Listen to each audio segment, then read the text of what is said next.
Hey guys, Rich Hottinger here with Coldwell Banker Residential Real Estate. Back to bring you another video, and today we're going to be talking about the 5 important things to consider when buying a condo.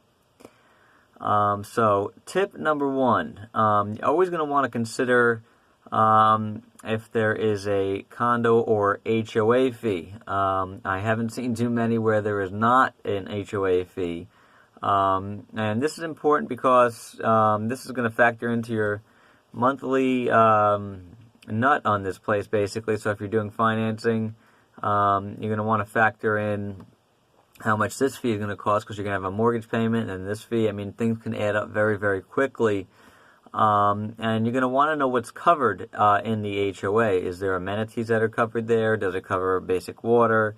Does it cover cable, trash, things like this? Because you want to factor this in, again, if you're looking at your monthly expenditures for the place and trying to figure that out. This weighs on there pretty heavily, because sometimes the fee may be slightly higher, but it does cover a lot of good things like your trash and your water and stuff like that you would have to pay for otherwise. So just make sure you factor in exactly what the list of things it does cover and how much it is. And often it is a monthly fee. Sometimes there's quarterly fee, sometimes it's an annual fee. You also want to find out the timing of the fee. This is all information you can find out through your realtor. He can get the information for you if he does not have it, just by calling the management company of the condo association, and then you can get that information, which will be very helpful to you.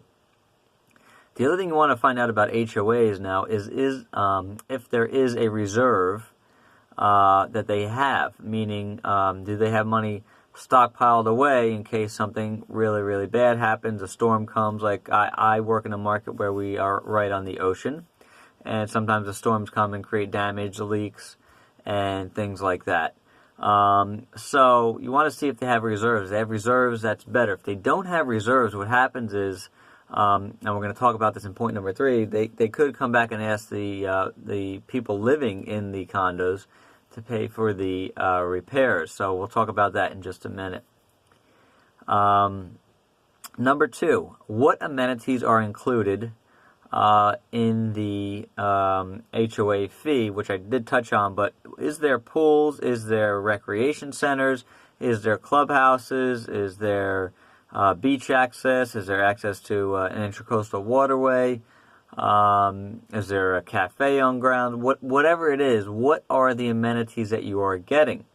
And also, when you talk about amenities, you want to know, is there an amenity or a recreation fee, which could be in addition to the HOA. Sometimes we work with condo buildings where there's a recreation fee and an HOA fee.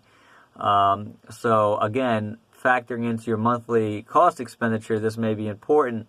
And also you want to find out if it is mandatory for you to be part of the amenities. Some of the communities we work with, it is actually mandatory for you to be part of the amenities. One community that comes to mind over here by me, it's almost like $200 extra a month for the recreation fee. So some people don't want to have that expense. They may not be using the amenities. And also, again, on the periodicity of it, I mean, sometimes the amenity fees are monthly or they are quarterly or even annual. So again, these are all very important factors for you, seeing if you can handle the mortgage and the recreation fees and your monthly nut. Again, they could add up very quickly, and if you don't feel that the amenities and what's included in the HOA is of value, then this may not, the condo that you're looking at may not be a fit for you. Okay, so point number 3, as I touched in point number 1 about reserves, special assessments. Now, special assessments happen when there are really no reserves, and say you get a storm or a fire, or the roof is damaged or something like that, and they don't have the money to fix it. Well, what they're going to do is a special assessment to the people that live within the condo building. So whatever the cost is, say the cost is $10,000 to do the repair, they will divide that cost over the amount of units in the building in some fashion, and then you will get assessed that amount to help make the repairs happen. So if you're buying into a place that already has a special assessment, say there was damage that happened before you bought the unit, those fees, if it stayed in the contract, those fees could be paid either up to the time of closing by the seller, and then you take over as the buyer after you close, or you can check a box on your contract that says that the seller takes care of all the installments prior to you closing. So you have that option. You got to make sure what's on your contract there. But just to give you some perspective here, that you always want to see if there's special assessments. Ask if there was damage under a building, if there was a recent hurricane or a storm or something, just so you don't walk in and get blindsided by a $2,000 fee that you got to pay to help fix a roof or whatever the cost would be, just so you're not blindsided. And then tip number 4. Project.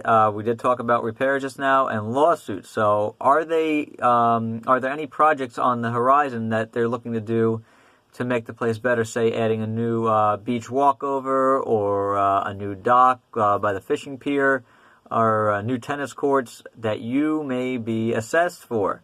So again, money coming out of your pocket potentially, that you could be walking in and not knowing anything about, so you want to ask the realtor to find out from the management company or the property manager or whoever if there's any special assessments, if they're planning any projects or doing any repairs, upgrades, whatever it is. Just make sure you know what's going on.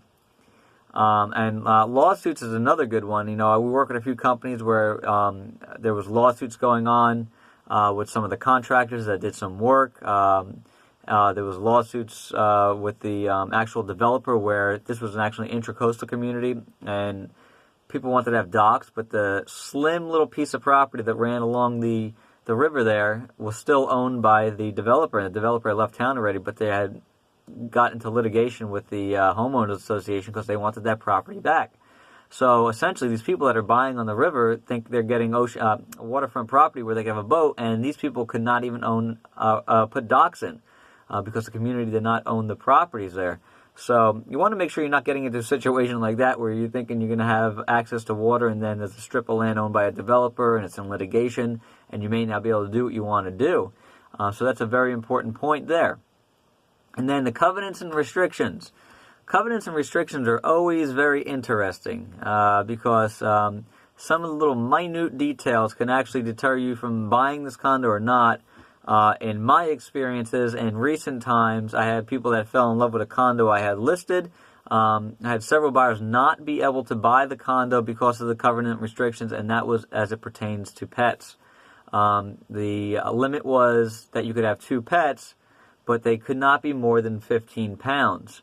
And these people came in and literally had dogs that were just over 15. They're 19 and 21 pounds.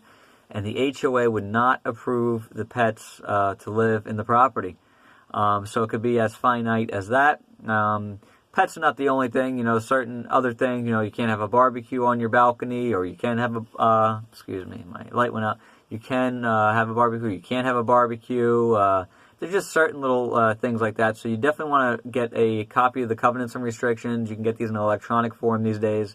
They're not too hard to grab. If there's anything in there that you do not like, that's going to obstruct your way of living, then this may not be the condo for you. It would be a bad situation if you went and bought a condo and then a month after you're there, you find out you can't do something that you thought you would be able to do, and then you have a real problem. So always do your due diligence in condos, more so than even in a house, because there are a bunch of little things like I just spoke about that could be a deterrent to you, either financially or to your lifestyle. And I'm not trying to steer you away from buying a condo. Condos are great in their own right because they are types of places where you can turn a key and walk away and most of the stuff is taken care of for you. So you want to keep that in mind. It's just you got to be careful you're not getting into any additional expenses or something that's going to twist your lifestyle up. But I hope this was helpful. If you liked it, watch the rest of my videos that I have on my page. And I could always be reached at 386-237-0097. Again, my name is Rich with Coldwell Banker. Hope you enjoyed the video.